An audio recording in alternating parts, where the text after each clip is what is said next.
Hey, this is Raul for Bass Musician Magazine. A few months ago I had the unique opportunity to talk with Nathan East himself about his signature bass, the BBNE2 from Yamaha. Such an impressive instrument, and of course in Nathan's hands, an amazing bass. I wanted to get a chance to have a look at one myself, so the fine people from Yamaha facilitated us getting the BBNE2. This one, of course, you can tell it's in black as compared to Nathan's characteristic white bass. Let's have a closer look. To start out with, we've got a neck-through construction. It is 5 pieces all put together to make this bass. It is a combination. The neck is made from maple mahogany with an ebony fingerboard. You can see these abalone inlays and matching mother of pearl tuners to give you that beautiful cosmetic look. Looking at the body, in order to give you a 34-inch fretboard reach, it's cut back, and that gives you an awful lot of possibilities. The bridge, it's called the BP7 bridge. You'll notice that they are individual machine saddles designed to give you precise intonation, a low profile, and of course, with this gold finish, a very elegant look.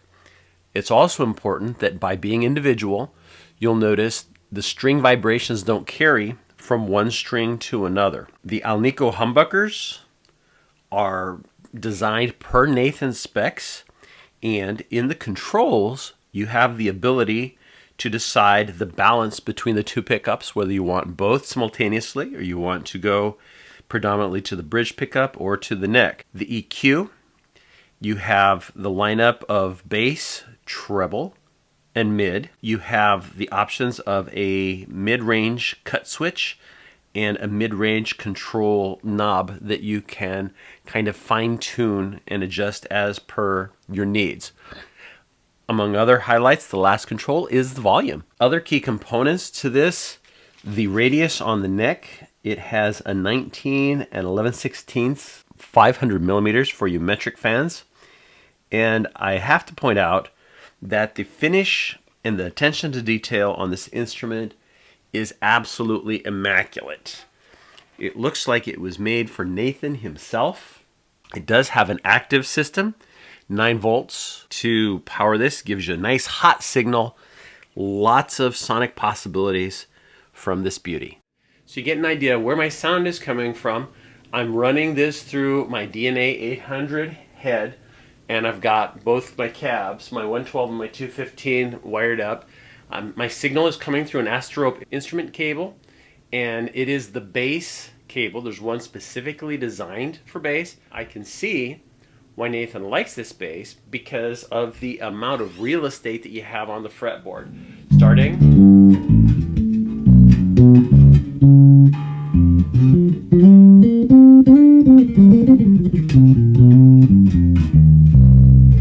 You can do an awful lot with that. In addition to that, it is very comfortable.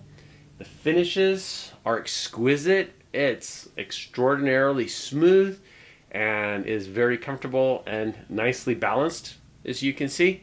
So even though it is a little heavier than my usual basses, it's feeling really good. Okay, having a close look at the EQ, I want to share with you how this works. To start out with, very logical setup. Master volume, all gone. There we go. Next, the balance for the 2 pickups. And I have it loaded in right in between the front and the back, the neck and the bridge pickup. But let's take it from one end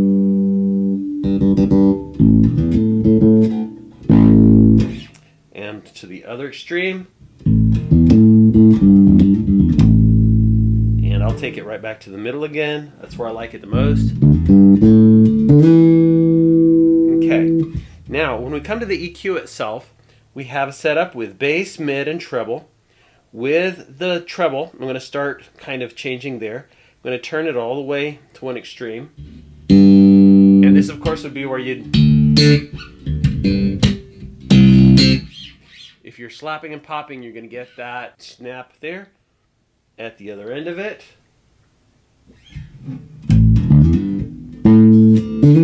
If I try to... You can tell a whole lot less on the slapping and popping at that extreme. So I'm going to kind of dial it down just a little.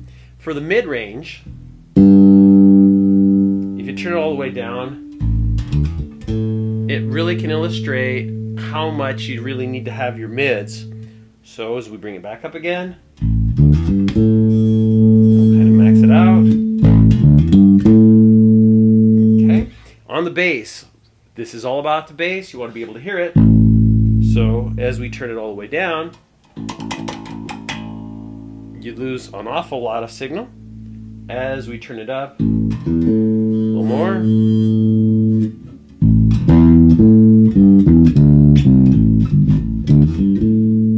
Okay. Now, in addition to those, they came up with a mid-range cutout. You have a switch, so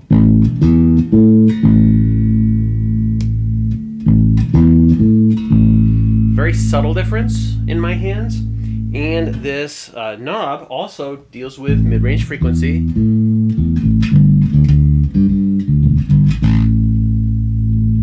So you can tell there, you do notice a lot more of the change that you get by changing those mid-range notes.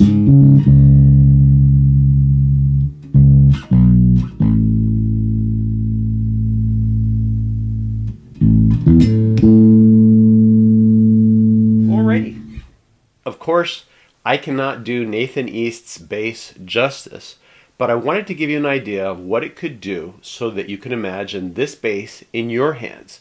If you think of the kind of music that you play, if you think of the need for the extended range on the fretboard, if you're a soloist, if you're doing jazz, all of these are great characteristics, and the kind of sound that Nathan has, if that fits your particular musical requirements, then this is certainly a bass that you should try yourself and see if it's the right fit. So this has been Raul for Bass Musician Magazine. We've had a really nice close look at the Nathan East signature bass from Yamaha, the BBNE2.